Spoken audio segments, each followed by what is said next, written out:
Alamak, dah ada contraction.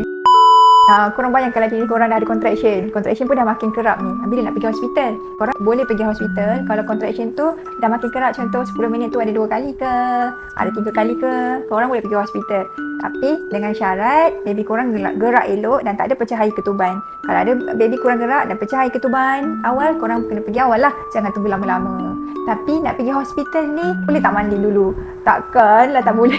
Mestilah boleh. Korang sempat. Waktu perut tu dah tak contraction, dah tak mengeras. So korang pergilah mandi sekejap. Bersihkan diri, segarkan badan. Sebab nanti dah masuk labor room, korang nak guna sekuat energi ni untuk push baby kan. Pergi mandi. Tak ada masalah. Okay? Semoga dapat sesuatu. InsyaAllah dengan ilmu semua jadi mudah.